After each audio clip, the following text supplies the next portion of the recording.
why money brings more money and why the politics doesn't really matter.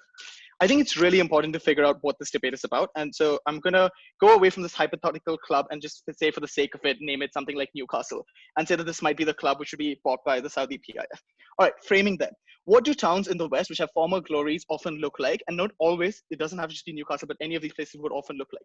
First, if they are towns that have no longer been able to have successful teams, that might mean that a lot of money has left that place. It might often mean that because they've been deindustrialized, their jobs have left their places. It's left people in absolute economic ruin. It has meant that these places don't have the kinds of jobs and either other support systems that otherwise would have existed. It also means that historically they had a lot of glory in football, and that means that football is something that means a great amount to them. In the miserable life that they currently live, it often is something that gives them a sense of community, purpose. It gives them a glory of the past, and it means that they constantly feel attached to them. Why does this all matter? It means that history is super important to these teams, and when a team or just the fans of these teams, and that means that when they're able to relive those moments, they're going to benefit greatly from this. Second point of framing then, what can the Saudi PIF bring to these clubs? First, they will buy it and they will spend a large amount of money on it. Why will they do this? The Saudi Public Investment Fund currently has a lot of profitable ventures. They're diversifying themselves from the dependence on oil, and it means that they're already making a large amount of money in a wide range of stuff. Why do we think they'll do this? They'll largely do this for the optics, and we'll buy that. Yeah, they will do it for the optics, but if you're agreeing with us that they're doing it for the optics, that means that they will spend a large amount of money in the status quo, and they will not be worried about pumping in money. They'll also be motivated by the kinds of successes that other clubs like Manchester City or other clubs owned by the Middle East have seen. What does this then mean, right? It means that the third point of framing is, what do football clubs or modern footballing require? Three things. First, it has a very expensive transfer market if you want to retain talent, if you want to get new talent. Second, you need a large amount of money to be spent, not just on like infrastructure for your clubs, but more importantly, infrastructure for your teams. The kinds of data and analytics that you need now cost top dollar, and it means you need a large amount of money. Finally, clubs that are not performing well don't have a lot of money right now. Why do these three pieces of framing mean that we gradually bring the most destitute people who have a very low sense of purpose and community outside of football, that sense of joy and happiness that matters more than anything else? One, money buys you 5 different types of things. It buys you academies in these regions. It gives you outreach within, so the large amount of money I've already shown you in the framing will manifest itself in many ways. And why does these ways bring happiness? First, you'll just spend a lot of money trying to target young players or trying to target young managers, or even occasionally getting high profile players. Why does all of this benefit teams? It means that your likelihood of succeeding as a team, performing either within Premier Leagues or within other competitions, increases, because in many of these instances, how much money you spend has a direct correlation with how much experts you can purchase and how well you spend it. Someone might say, but the Saudis are quite dumb. They won't know how to spend all of this money. I think this is unlikely to be true for many reasons. First, a lot of money means you can attract very sensible managers. Second, these are tracks that already seem to have been developed. Notice the Red Bull ventures and RB Leipzig already show you that it is very likely to create a successful model in which you have this kind of growth and in which you're able to achieve these kinds of things. So they're likely to spend it well. But even if opposition is going to hit us and it's like, they might be like PSG and just spend their money in really shit ways, we're unclear why that's bad, given that PSG is now one of the most fashionable and branded football clubs that exist without any competition. So we think insofar as that also brings Parisians pride, a team like a place hypothetically called Newcastle would also have a great deal of pride if they just have a lot of money being fluxed into their teams. But I want to say more sensibly and reasonably, what are the likely things that they're going to spend money on, and why will that specifically bring happiness? They'll probably spend this money on academy and outreach. It means they'll try training local players and try developing them. It'll also mean that they will spend a lot of money on expertise to get their team to perform really well. And this is the kind of money that we show you they have, which means they're likely to be performing really, really well. Why then, even though they're a struggling club right now, does the history matter so much to these players? And that means, and the fans, which means that they'll still be able to benefit these fans, and that's the thing we should care about, and the players will show up. Often players will want to go to a club like this because it has a lot of opportunity for them to gain a lot of popularity and a lot of money in the short run. This means younger players or younger managers might be interested in reliving the glory and legacy. We already see this happening with like Jurgen Klopp going to Liverpool to relive the glory. All of this means that fans are incredibly happy. And I want to emphasize this in case anyone missed it. The slide is literally about fans and what they care about. They will care about their social community being benefited, and that is what they get through this. Before I move on to why money brings more money and the skepticism that might surround this, closing opposition. If Saudi is willing to invest $400 billion, do you not believe that there's some Russian dude willing to invest, say, at least 250?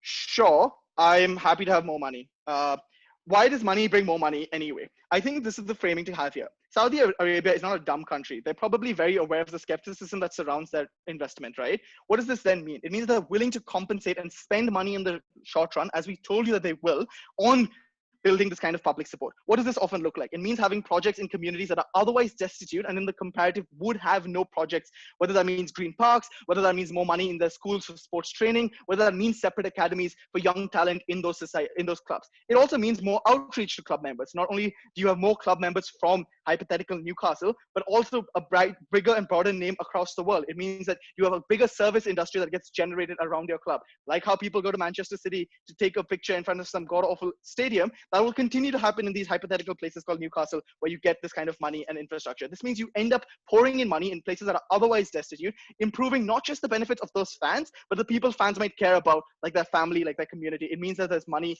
pumping into these areas that otherwise wouldn't exist because their state machinery has failed often.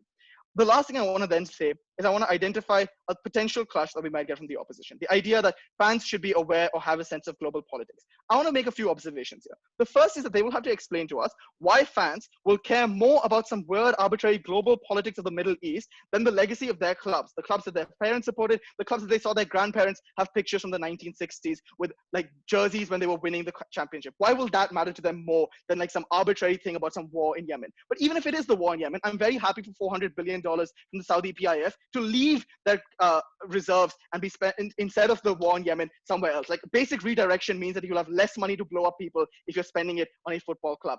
You have to tell me why they would care anyway. But the last thing I want to say here is that fans, even if they really cared about politics, would probably realize that a foreign company, like a sovereign fund buying over their club, won't change global politics in any meaningful fashion. Even though the Saudi want this for their optics, it doesn't mean that if they didn't allow for the Saudis to buy like this Newcastle, they will no longer still trade in arms, or that they will stop plundering the Yemenis until you like, or if you like hold this out against them. So realistically, a fan probably doesn't care about global politics. If they cared about global politics, they would realize this transaction won't really change the things that they worry about in global politics. But what it will give them is a lot of money, a lot of happiness. And given that these are the most vulnerable actors and the ones who we literally care about from the perspective on who this motion is both incredibly proud to propose.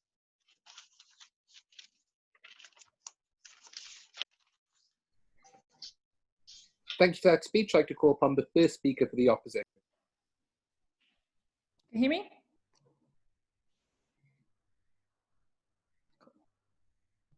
The characterization about fans in this debate is frankly laughable. Like they're this automatrons that are just like money, money, money and nothing else. Fans obviously have demonstrated a capacity to care about other things, and we think indeed they will care about this, especially given we don't think that this policy is actually necessary in the first place. So in my speech, I'm going to look at what the alternatives are and why they're extremely viable, why a heckload of mitigation in terms of why we can still improve in other ways, and then quite a lot of harms. So firstly, what are the alternatives in this debate? We think that they have not demonstrated at opening government an overwhelming need to take upon this offer. So what are the alternatives? The first is that there are increasingly flexible methods in the sporting arena around getting investment. For example, in North America, it is increasingly common to have different types of sport ownership groups such that you can consolidate different earnings amongst a lot of different people and group them together. And notably, we'd probably prefer that to what our closing might do in this debate, which is like Russia or something like that, because it at least maintains kind of the ethical considerations we think are important. Secondly, though, the motion slide suggests that this club has a degree of past prestige. That suggests that there'd be probably a sizable fan base that would want to see this club succeed, and would probably be able to campaign for some form of investment because people would want to see it return to the good old days. Thirdly, though, there's probably no better time in history to invest in sport. The fact is that there is a huge increasing global market for sports fans. You can watch things, you can stream things. There is more interest in sport than ever before. So it would be fairly possible to get some form of investment. Maybe it is not exactly the same as what opening government support, of course, but it's probably probable. The other thing, though, I want to explain is that, like, we think that being able to improve as a sporting club is not inherently tied to money, and indeed there are other ways to get there. For one, sports has some means of correcting itself over time, such as the fact that you tend to copy successful playing styles, such as the fact that there are specific mechanisms in sporting codes like the draft that seek to balance out success over time. The second thing is that often quite a lot of innovation is not necessarily tied to money. Like you, again, can think of creative game styles, and they're thinking about like data analytics, like maybe that helps you to some extent, but I don't think that is crucial. Also, data analytics is becoming increasingly like accessible given the prevalence of, you know, the internet and those sorts of, you know, and the tools and technologies that assist in those things.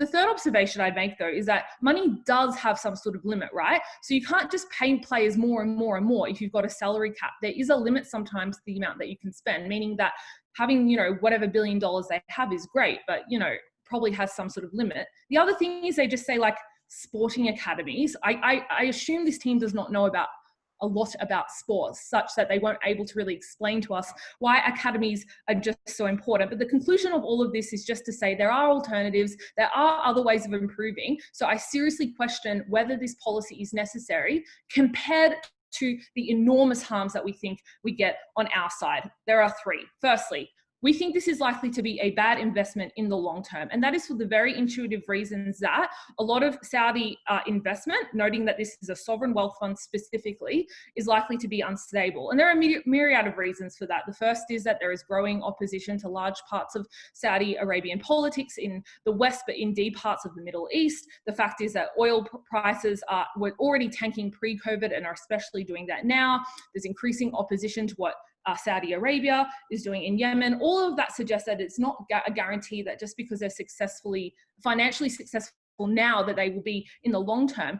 But I would also point to the fact that this wealth fund has multiple projects and the fund itself has the capacity to diversify means that the second that they consider your club to be non-profitable, they can simply ditch it, they can simply write it off. OG can only fiat that they would invest, you know, in the club now. They cannot guarantee that interest to invest will last long term. Therefore, we would suggest that there is a significant risk that if you take up on this offer, it's likely to be not particularly long-termist. Before I move on to the second harm in this debate, I will take a POI from closing government. All right, so just to be super clear, your alternative to our 400 billion is you're essentially gonna kickstarter it?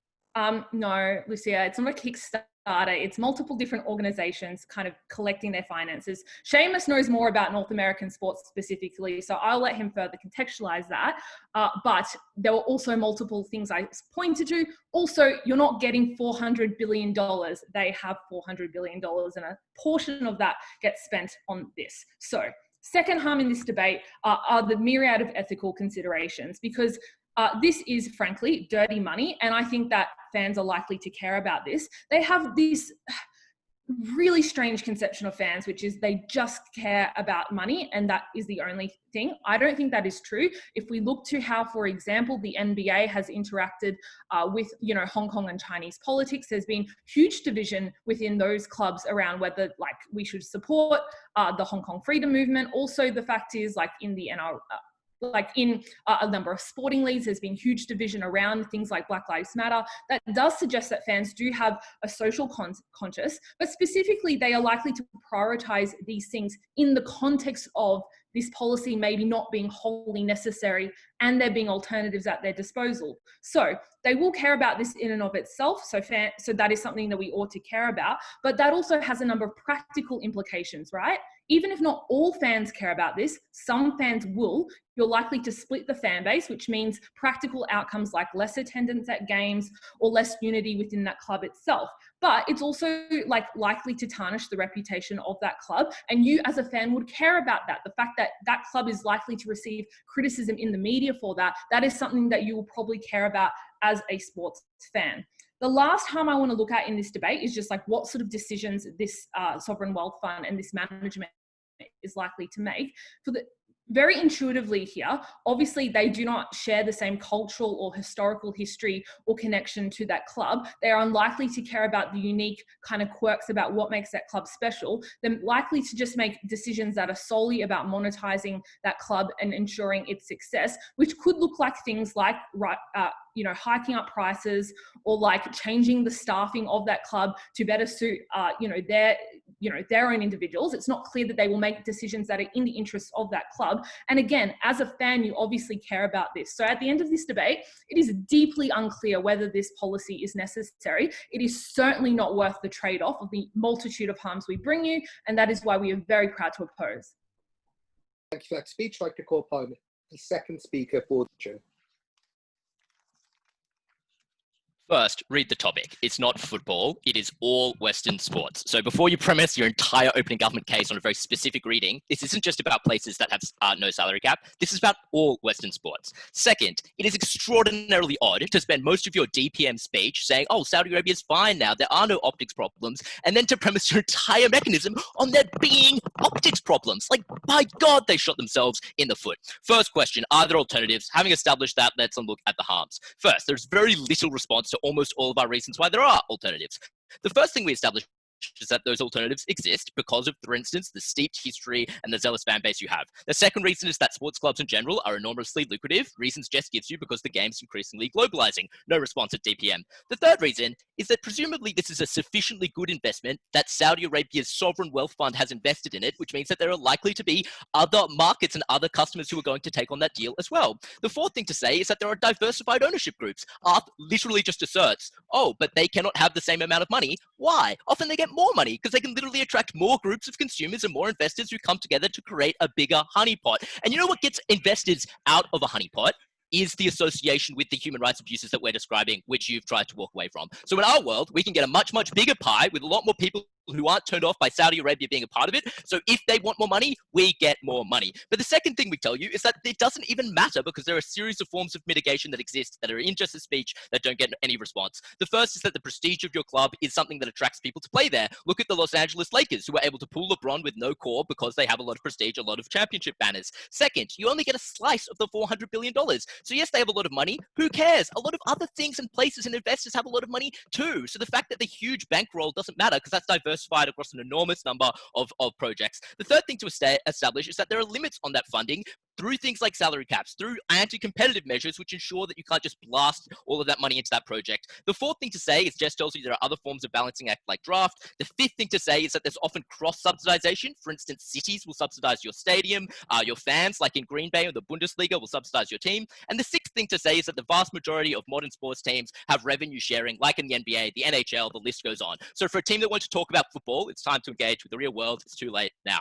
They make two additional claims here. The first is that the money then goes to the communities and fans don't care. The first thing to establish is, if this is in fact the case, then presumably that incentive also exists for all other sorts of ownership groups, right? So if it is true that you want to get fans on place because you are just a new owner or an owner who wants more revenue in that area so that the average level of like income goes up and therefore you can charge more for tickets, etc., then you will do that in both worlds. Their only mechanism is the mechanism that they themselves contradicted, which is they want to make amends, but they haven't actually proven that in the debate. A lot of people will go in and give money to those communities if it is a good idea. They'll run the numbers on it. The second thing to say is it's actually unlikely to be a sound investment to do what they're describing. Like, think about what they're saying. They're saying that you would purchase a team which costs billions of dollars and then you take an enormous amount of extra money and just pump it into schools. Like, surely your priority would be to make that team really competitive and invest in the infrastructure of that team. And there's never any link beyond assertiveness of just saying, we will give it to schools. That's opening government's case at the moment. It is crazy. The third thing to say is often that is in direct clash with your interests as a team.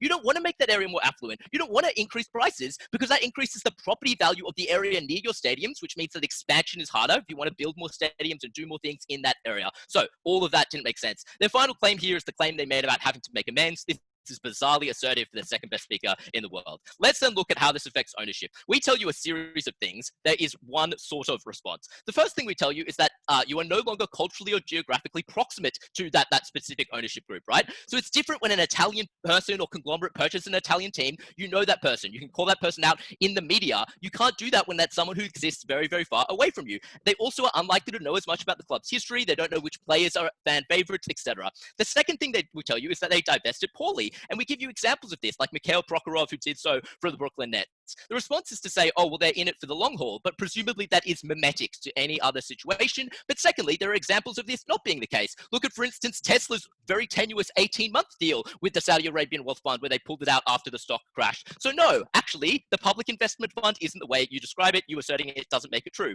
Third, we tell you it increases prices.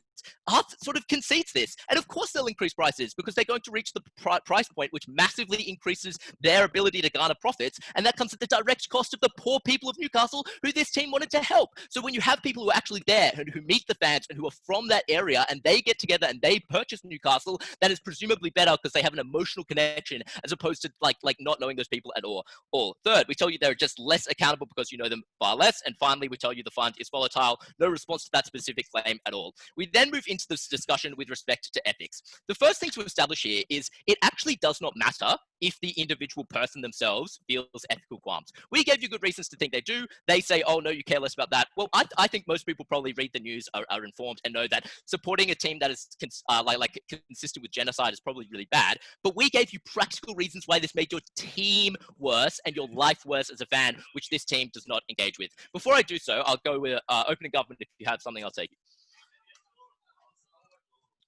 We have described why it is the case that in the short run, optically, for the reasons that you describe, it is the case that that is going to happen. In the long run, those optics change. It's not intention. How do you get money, mate? How do we get money? Did you listen to our first point? Every other investor who exists anywhere, mate. Like, look at every single team in North America. Look at every single other EPL team. Where do we get money? Listen to us. Okay, the enormous ethical qualms. The only response here is to say, maybe you don't care as an individual. We think people in Newcastle still read the news. But we also think you're embarrassed as a fan because now you are attached to a regime that is associated with human rights. They then say, oh, you'll take it away and give it to Yemen. That's a pretty sophisticated leap of logic to have. Oh, we as the fans of Newcastle are doing a service to Yemen by taking away their funding from them. An average fan doesn't think that. But we gave you tangible harms as a result of this policy. The first is that players don't want to play there, and you've already seen Western players take very active stances on social justice. Look at the NBA following Daryl Morey's comments about Hong Kong. Look at the Black Lives Matter, like in the NFL, etc. Look at Drew Brees. All of those things seem to suggest that there is a strong social consciousness movement, which will not only lead to people not wanting to invest and go to your games, but also meaning fans and players won't want to go there. We tell you you're more likely to be attacked by the media and other teams, and that your reputation is likely to be tarnished. No response to any of that. It didn't even matter if you didn't care. If the media was constantly attacking your team, you were likely to feel bad as well. So that meant that there were a series of other options. We got a lot of money, and all of their mechanisms are largely symmetric, but we didn't have to cop the huge, huge additional harms. We've overwhelmingly won the opening half.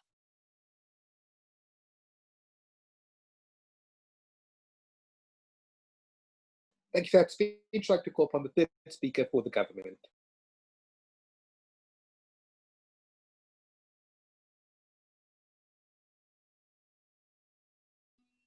Yeah, sorry, Harish, can you just tell me, there's some building works. Is this, can you hear me, or is the background noise too bad? It's fine. Is it all right? I Is it can okay? hear you. Yep. Okay, that's fine. Great, thank you. Okay, just 1 sec.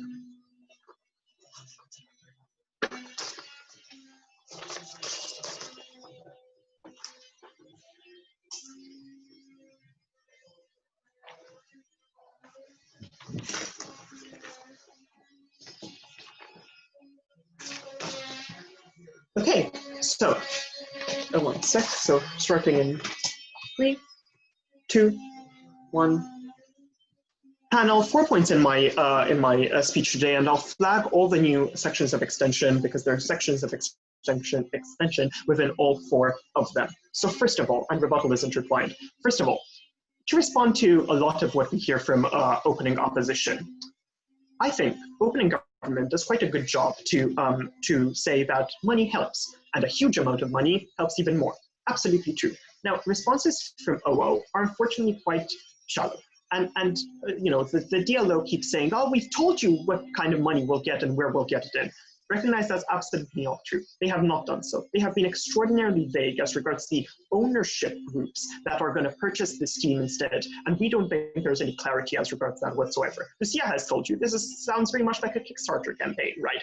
Now, they say, no, it's, again, these ownership groups. There's no name given, not one example of when that's happened. They just say, look at the US. Well, we'd like to, if you would point to some examples whatsoever. Now, I want to point out, however, a few new points about, even if we accept their possible alternative, a few points about why that is problematic. Even if this is these are some form of ownership groups, they won't get the same amount of money even close. Why? Because recognize this is not a team which is doing particularly well. This is a team which has fallen out of its former glory and has a lot of disillusionment going around it as well, right? It's on a downward trend, and so there's no likelihood of a massive aggregation of resources from different players on the market around it, because they're not an up-and-comer, right? They're not a particularly trendy team to invest in because they're doing very well.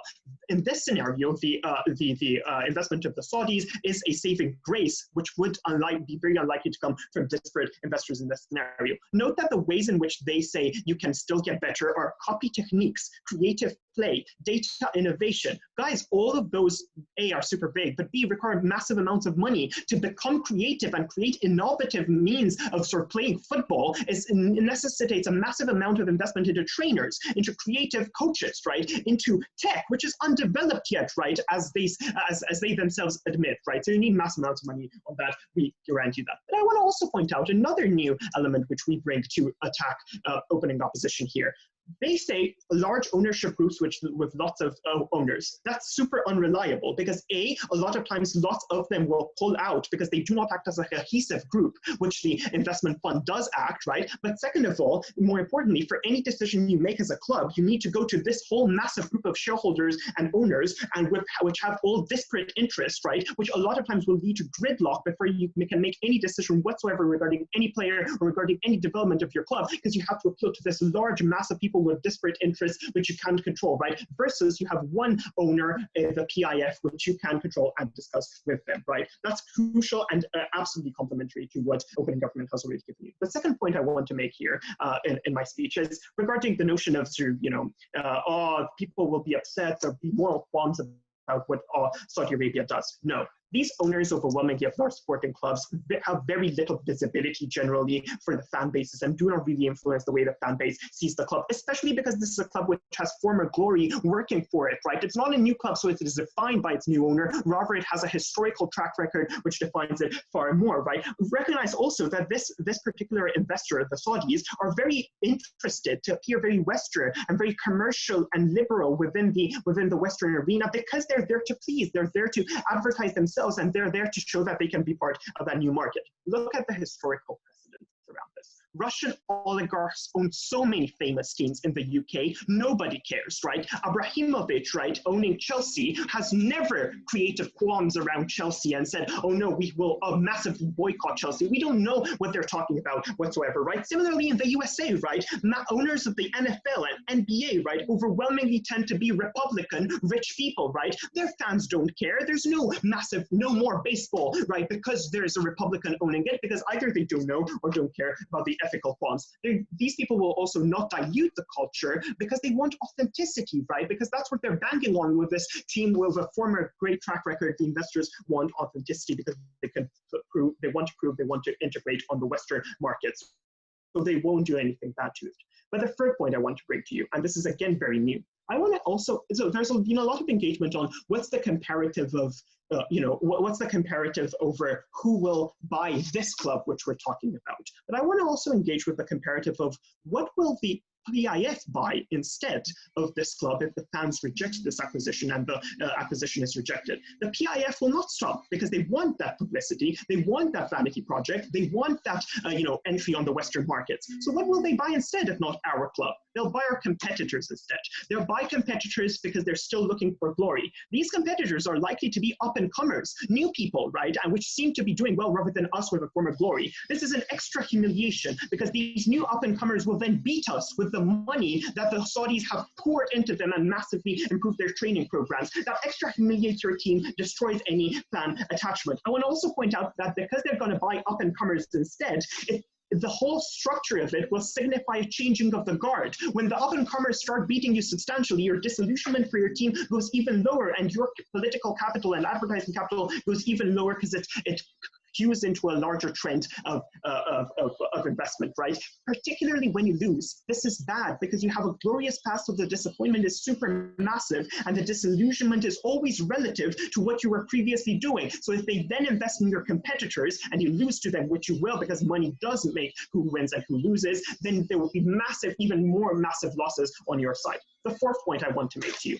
recognize that the comparative of who should buy this team instead, if not the sovereign wealth fund, is a comparative between incentives. This is a sovereign wealth fund, which means it has an almost bottomless pit of money, which assures it a massive safety net so that it's not profit driven, rather there for the advertisement and integration on Western markets. This means, and you know, they're there for the geopolitics. This means, A, that you get an insurance policy as a club if you're in trouble, in dire straits, because they want to invest in you to keep their vanity projects rather than drop it altogether. But I want to point out that whoever else would buy you, our favorite club, right? Whoever else would buy you would be far more profit driven because they don't have the bottomless coffers of the Saudis, right? They're far more profit driven and ruthless. This will lead to decisions such as not investing into long-term training, right? Selling off wings of the club, right? Especially recognize this is a suffering club. It's fallen from its former glory. If it's a profit driven investor, it's very attractive to sell this club for scraps because you can easily disband it and detach some bits of it. Thus, you can sell it off if you're profit-driven and ruthless. The Saudis are not that because they have enough money. They're looking for the advertisement, focusing on the glory and making this team win again. Because of all these reasons, accept the PI.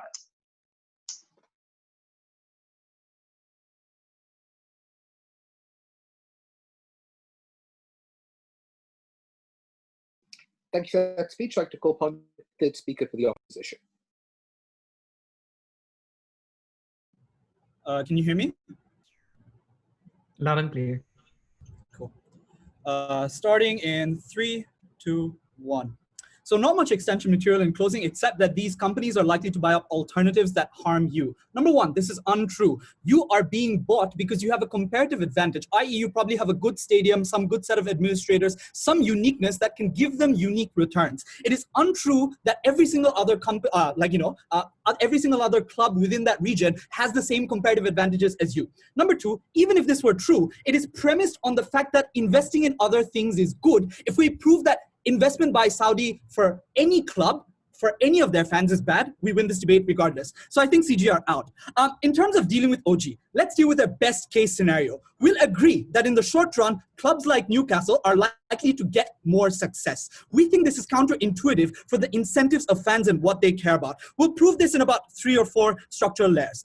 The first, how exactly are they likely to get this success? Number one, they're likely to get this success by rebranding the club. This is because every single league has a limit to how much money can be used from owners and has to come from revenues and sponsors. So financial fair play is something we see in the Premier League, where $400 billion doesn't count for shit. You have to spend the same amount from your owners as others do. So what you need is revenue from sponsors. How do you get this? You get this by allowing them marketing gimmicks. So you change your logo like the way Man City did. Or number two, you try to change the name of the club outright. So Hull City wanted to turn into Hull Tigers. Number three, you often change the name of your stadium. So, you know, the Manchester Stadium became Etihad Stadium. We imagine that the St. James's Park is likely to become some other, I don't know, Saudi Airlines Park or something like that. The frame of this is simple. Number one, these owners are likely to get away with this branding change far more than any other owner. This is because MBS is far more powerful, as Gulf concedes. Number two, the optics that they care about is less to do with the local population, but more to do with the global population, i.e. when these owners invest, they want to recuperate their image across the world, not to the Newcastle people specifically. So for that, they're likely to do this branding in order to cater to new bases outside. The problem is they're not the actors in this debate right now. The actors are the existing local fans. So the frame of this is simple. If there is any historical success associated with your name, your culture, and your logo, all of that is likely to go away. The Alan Shearers of the world will have played for a different club because this is a new club that you're creating through the branding process. Number two, this also means that the feeling of community that you have with your grandparents and all the people of the past go away because this is literally a new club that is created by these owners. Second structural way in which this is done. Let's say that you get success. We think this success is not going to be attributed to a struggle. The frame is simple. We think that Newcastle fans find a lot of fulfillment in trying to fight for Europa League under someone like Rafa Benitez than City fans do when winning the league every year because they know they have a lot of money. This is because, number one, intrinsically they know that it's due to determination and effort rather than arbitrary luck that you have more money than another club. So you can't compare the success and take satisfaction from it. Number two, you often just get desensitized to a lot of success. So the second or third Premier League you win, it just means a lot less to you. The Liverpool win of the Premier League after 30 years galvanizes the club far more than 7 wins under the Manchester City club does. But third, your rival fans stick it to you and tell you that you don't deserve the success. It was nothing that you created. All of this means even if you get success, the relativity of that success means less to you. Even if you have slightly less success, you're more likely to feel good out of that. The other way I'd like to prove this point is that there are structural reasons why success can still happen, but on a long-term basis. This is because, number one, you can have alternative investments. If Saudi is willing to invest $400 billion, surely, for all the reasons Oil claimed, there are other alternatives that don't want to pay as much of a premium, but are willing to invest $250 billion. What are the strategies these companies are likely to take? They're likely to appoint good managers, youth strategies from the local towns. Why is this more long-term in nature and why is this good? Number one, we think that youth development, while I agree it can happen in OG, it is likely to be fancy youth development where you bring in South American players that you can, sell a lot or create global markets through. But the actor in this debate is existing local fans. This is because, assuming that the club has not had historical success, the ones that are likely to stay back are part of the local community themselves. Generally, international fans are more malleable. I'm complicit to that myself. So the way you develop youth and the strategies you take is often going to be one that is fancy in nature, but not necessarily one that local communities can connect to. So Newcastle fans cannot have that Toon identity or the Toon in their team or Scousers in their team that you see in Liverpool. Number two, a high initial investment also means you're likely to require a lot of returns in the status quo. Yes, maybe you care about optics, but if you care about optics, that logic under trumps all the economic stuff that OG is saying. This is because if you care about optics, your optics is to the global population. So what you're likely to do is set up economic structures that tourists can come in and flock into, create high prices and branding opportunities that can go for global outreach. It is unclear why jobs will be created for the local population. Second, there was no mechanism from OG about what these jobs are and why they're malleable. Every single football job I can think of is often a seasonal job or often one that has non-transferable skills, which, assuming that there's a risk based on the economy, is very bad in terms of the kinds of jobs you want to create. So even if you create jobs by that optic, it's unclear why these fans locally are likely to benefit from it. A long-term strategy, while it doesn't get success in the short run, allows youth and ticket prices to be accessible to the local population. And this is what we see in clubs like Leicester that have a sustainable long-term strategy. This is what we saw in Liverpool when they finally got the success 10 years later. I'll take one from opening government.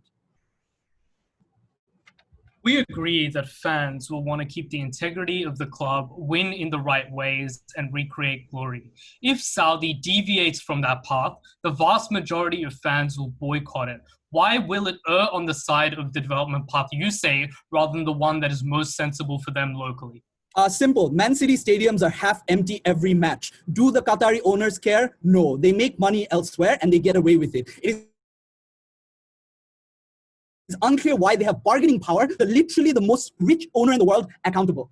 Third structural reason, I think you are emotionally destabilized by rival fans. This is because in the face of football, people often become really emotional and hyper in terms of the kinds of attacks they give. This looks like chants in stadiums that are often racist, but also, if not racist, very antagonistic. The problem is owners are often faces of clubs. This is why what CG says is not true. Abramovich literally is present in most Chelsea games when he can and when he gets a visa. The frame is, if OG characterization is true, which is they care about optics, for you to fix optics, MBS has to be an actively involved person in the club for him to use that as an optical fix. This means he'll be present at stadiums and become the face of the club the same way Abramovich has become. This allows rival fans to chant about genocide, female rights, say things like, haha, you took a trophy, but at the cost of killing people in Middle East. That is why we give mechanisms for what we're trying to prove. And no amount of success can over-trump that feeling. 10 trophies cannot over-trump the hurt you feel when your history is tarnished by associating with genocide. That is something these fans can never recuperate. Very glad to win this debate.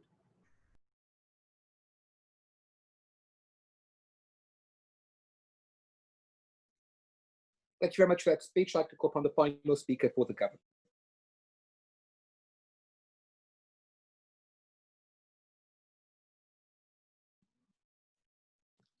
Thank you. Sorry, just setting up a timer.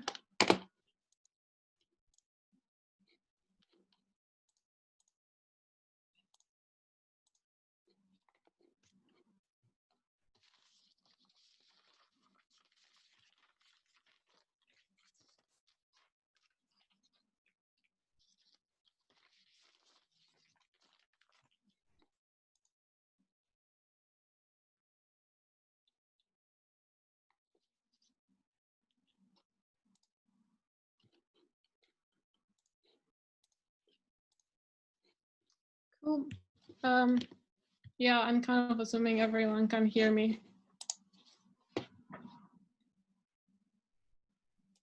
Bold of closing opposition to accuse us of not having an extension. I'm gonna say it quite clearly. I think there's two reasons why we win. First, I think that we're the team that most clearly explains what is it that fans care about, and it's winning. We think we do it more on our side. But secondly, I think we're also the clearest team that engages with what the alternatives are. I think that that means that overall we take the debate, but I'm gonna explain why on three things. Firstly, what do fans care about? Second, what are the alternatives? Lastly, why do we win more? Firstly, what do fans care about? I think that opening government tells you, they care about you building schools in their community and whatever. But I think that OO fairly points out that they don't really explain why is it that Saudi Arabia is going to spend lots of money on that. I think that to an extent, CO also hang their hat on this. But here's like something that I think is particularly important with the way that CO characterizes the debate, right? They go like, it's really important that you spend lots of money in developing your local players, in helping out at like youth centers and whatnot. But this is a team that had a glorious past. They aren't starting to buy Brazilian players now. They have already been doing that. It's just that suddenly it's not working anymore. So they spent loads of money already. Like, this isn't you buying Sheffield Wednesday. This is Saudi Arabia attempting to buy like Barcelona, Real Madrid, Manchester United, teams that were historically doing very well. But now that Russian oligarchs have put their money into other teams, that's suddenly no longer cutting it. So I don't think that this community youth development is something that actually flies in this debate. They have to engage with what the actual team you're buying is like. So I don't think that fans really realistically care that much about that, given that's not the real comparative. The second thing that and here's the thing that tells you fans care about. Care about human rights violations. I have three responses to this. Firstly, I don't think it's true. The majority of people who like sport like it precisely because it gets you away from politics, because you don't have to think about whether or not you're a good person or ethically and morally sound because you like Manchester or Real Madrid. You can just watch fucking football. This is the reason why, despite Lewis Hamilton just taking a knee, which is incredibly inoffensive and literally doing nothing, the vast majority of comments that you read on Formula One threads about him are just hate comments saying, get your politics out of my sport, even though it's literally the bare fucking minimum, right? The second reason why I have is that also overall you feel distant from the people that own the club versus the players that you see every day, the sort of club sculpture that you see all the time. So I don't think that that's like a reality. You just like, most people don't know what the fuck a sovereign wealth fund is, so they're not gonna really care about who bought their club. The last reason that I have is that also all rich people are kind of terrible. The comparative that OO gives you is, a bunch of rich people that we're not going to tell you about are going to randomly buy it. It's either going to be a Russian oligarch, B, a Chinese oligarch, because those are the people that have A, the most money, but B, that don't actually already own clubs, right? The vast majority of like valuable, nice, moral, Western people already own sports clubs. So it's probably those people that they have to explain. If that's what they're propping, that's essentially our case. If they're saying, a multiple of them, I think Jeff Bezos is also really fucking immoral. They didn't really explain why white people were necessarily better than the Saudi Arabians. What do we tell you fans care about? I think that they care about winning. And I think that OG, to their credit, does a good job at giving some reasons as to why money helps. But they did the same thing that I did last time I had this debate, which is they assume that everyone thinks like we do, and everyone just automatically thinks that winning is wonderful, whereas in reality, you actually have to explain it in an actual debate. So here's why we think that fans actually care about winning, right? I think that that's the most important part of the argument, seeing as it's an actor debate. So if we take this, we essentially just steal opening government's case and we win. But overall, I think that firstly, it's because losing feels really bad because you spend money and time and feeling like you wasted your time and money and your energy into something that was worthless makes you feel like shit. Second, because sport is escapism, because you lose in your real life at your minimum wage job and you go home and then you watch your team also get his ass kicked. I think that's also kind of sad. And lastly, because this is a team that has historically been really successful, right? So it feels extra sad when now you lose not just to any team, but to like Manchester City, because they're the ones that got bought by the rich Chinese oligarch. I think that at the end of the day, we don't care about what fans care about because other teams didn't explain why they care about that. We tell you what they care about winning. So let's then go on to the second question. What do we think the alternatives are? Firstly, as I already mentioned, is you just get bought by another Russian or Chinese oligarch, in which case the op is essentially the same as the prop, except it's not Saudi Arabia. So I think that we win in that situation. But the second one, which is the sort of like weird OO thing where they're like, oh, we know a lot about football. You don't know anything about sport. We're just going to say sort of like, oh, there's like many people and consortiums. Well, I don't know a lot about sports, but I do know a lot about structural reasons, which I think the OO case is sorely lacking in. So let's see some structural reasons why you think this is actively worse for you as a team. Firstly, because when you have multiple investors, you have competing interests. It means that now if me and Jessica are investing in a team, it means that I'm going to argue with her all the time about who do we want to appoint as coaches, who is the main sponsor that we're going for, because maybe we have competing interests. That means that the team doesn't have a clear united direction, but it also means that the coaches are constantly getting mixed messages. They're not just left alone to do their jobs and let the teams win. I think this is important because it overall means that you're less efficient at doing the thing that you should be doing, which is winning.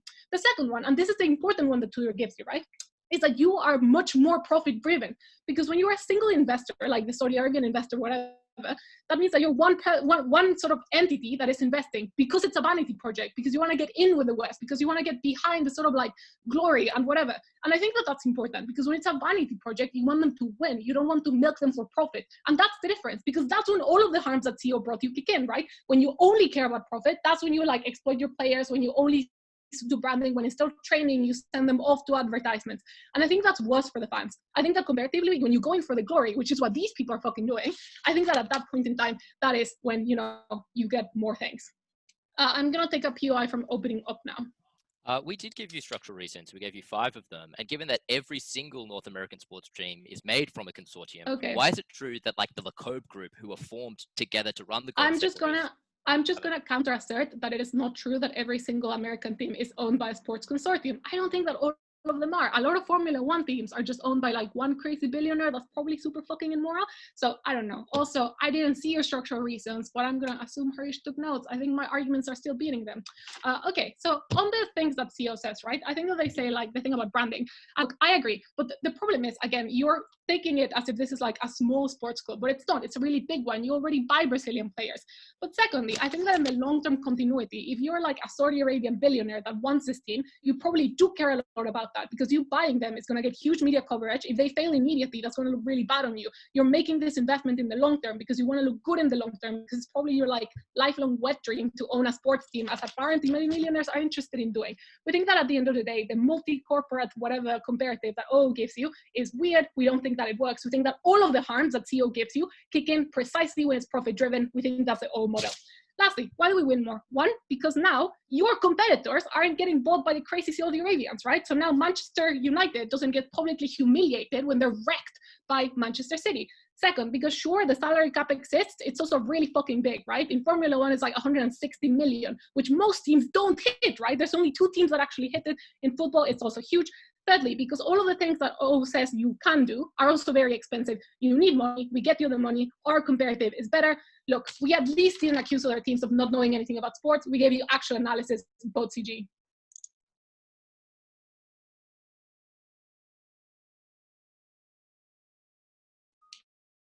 Thank you very much for that speech. I'd like to call upon the final speaker for the option.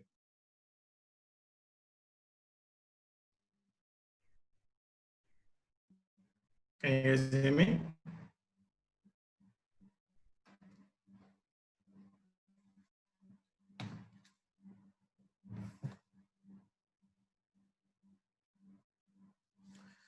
Okay, the reason closing opposition wins this debate is because I think we have given you reasons. Why is it that even if there are no alternative takeovers and we are stuck with Mike Ashley, why is it still better off for Newcastle? So on that, first, let's compare the success that side proposition gives us in this debate versus the happiness that we claim that Newcastle fans get as a result of being able to follow their club.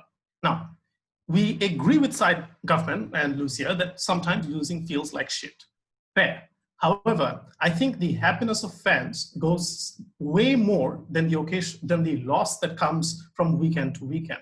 Because the community that surrounds the Newcastle Football Club is way more than like whether or not you win on that weekend. But it is an attachment to an identity. It is an attachment to an identity of being part on growing up around St. James's Park.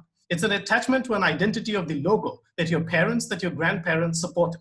And it's the fact that even if you lost, that you had a community surrounding that, and those were people who shared that bond with you. And the changing of that identity was way more than just whether or not you won or lost. So why is it that this identity is likely to change? I think proposition misunderstands when they just say, oh, because it's profit driven, therefore all of the same harms happen. No, it doesn't, because it's different. No sane company is going to come and want to rename St. James's Park to something else for shit tons of money. The only reason it happens in places such as Etihad Stadium is because the owners, i.e. the Saudis or the Man City owners, the UAE owners, want to skirt the rules. How do they skirt the rules? Because they can't fund directly. So they want sponsors to come in. And how do they show that they have sponsors? By putting in their own companies and claiming that they're the ones who sponsored the stadium for 400, 500, or like $1 billion or something, right? And that is how exactly how they're going to do it. So they're going to concentrate on this rebranding effort that slowly picks away at the identity of the club that is no longer yours and no longer something you can identify with. The fact is that Newcastle fans take pride in the fact that it's St. James's Park, that their stadium is named after St. James, a historical figure they can actually attach and ascribe meaning to, not after a company. The fact is that they have this attachment to the logo because of the fact that, and the club, because of the fact that it is an owner-owned company in the first place, right? Mike Ashley, no matter what your feelings about him, is a Newcastle owner, a Newcastle fan himself, right? So these are attachments to identity that you are systematically taking away and no amount of success can give to you. So we think they erode that identity in the first place. But it gets worse. It gets worse because that removal of that identity is then shoved in and scrubbed in by rival owners. And the fact that you previously talked about how you always maintain moral high ground is now used against you, and you are being called hypocrites by your fellow fans of other clubs. They claim, they said two things. First of all, no one knows this. I think Mohammed bin Salman is pretty popular, but also when he shows up to stadiums to, try to rebrand his image, it's gonna make sense, right? Because they can't get away, because it's inconsistent analysis to say, oh, nobody knows about the owners and what they do, but on the other hand, also concede that they're doing this for an image upliftment. That means they're going to make their faces very well known to the public in the first place. But the second thing that they said was, oh, it's look at how PSG got away and everything. It's different because PIF is literally headed by MBS directly, someone who is very, very well known for ordering the murder of someone in an embassy, which is different from saying this person is related to a regime which sometimes jails journalists. So it's a very whole different level altogether, right? So we think the moment you are a Newcastle fan who have lost your identity, and Man United fans can scream at you something like, I don't know, Toons add a trophy, but we never spill blood for our glory. I don't know, I just made up a whatever. But the point is, when they say chants like this, it's going to be something that is deeply deprives you of that community and that identity in the first place. I think on that metric alone, we have won this debate. But let's say we don't. Let's say we have to go and say, what happens to the local community development? Because note, we are talking about current Newcastle United fans, right? So we are not talking about potential future fans. So we are probably looking at a local Newcastle person. Now, what does this mean? Government says, look, they already buy certain outside players, and so they don't have a lot of focus on their academy. That means that they concede that there's look, this club is not completely small. So it's not as if it has no capacity to invest in some form of local development. So we concede that. So it has to buy some level of, it can buy some level of outside players, but it's not big enough that they can completely rely on them, which means some level of effort does go into community building. And this is more likely to occur when A, the fans, the owners are fans themselves, but B, even if they were profit driven, the fact that they're reliant on these local fans for that profit in the first place means that they're able to do this as opposed to in their world, where the onus changes. The image upliftment is not to the local community, but to a global community of supporters, which is now different, right? So they want to rebrand and everything. So the branding also comes with higher jersey prices being sold in other countries, and people are buying willy-nilly, right? This image branding comes with higher ticket prices because they don't particularly care about local fans anymore in a way that the local owners would, who relied on the local fans in the first place, right? So this means that you're more likely to seclude the working class fans of Newcastle United and be able to be outside of being able to afford membership fees for Newcastle, for example, when you have when the membership fees rise up because it's a global entity in the first place, and because it's tied to the image, because it's not just a money matter, right? Because they say, oh, Saudi has money, so safety net, so it won't do anything. The difference is actually because because they also want to brand it well, which means they cannot sell it for cheaper than City or United does. Because if you sell it for cheaper, then you don't have the same branding that you wish to accommodate, right? So they're going to push up that price in order to create that global image that automatically means local fans are left out as well. But in their best case, they're going to do optic stuff for the local communities. What does this look like? This looks like building really state-of-the-art like training academy, but at the point at which they don't actually have a need to get local talent to be in the team in the first place. This means it's just going to be for optics. There's not going to be an outcome-based focus on actually creating talent that can get into the team and create socioeconomic mobility for Newcastle people and fans in the first place, as opposed to our world, where Newcastle United maybe spends less, but is an outcome-based approach from which they're able to actually meaningfully get some players out of that academy and create socioeconomic mobility for poor Newcastle fans, i.e. the likes of Andy Carroll, Sean Longstaff. All of these players are able to come out because of the investment in that local community that is not going to exist, and the opportunities will no longer exist when it is owned by a global enterprise such as MBS. We oppose.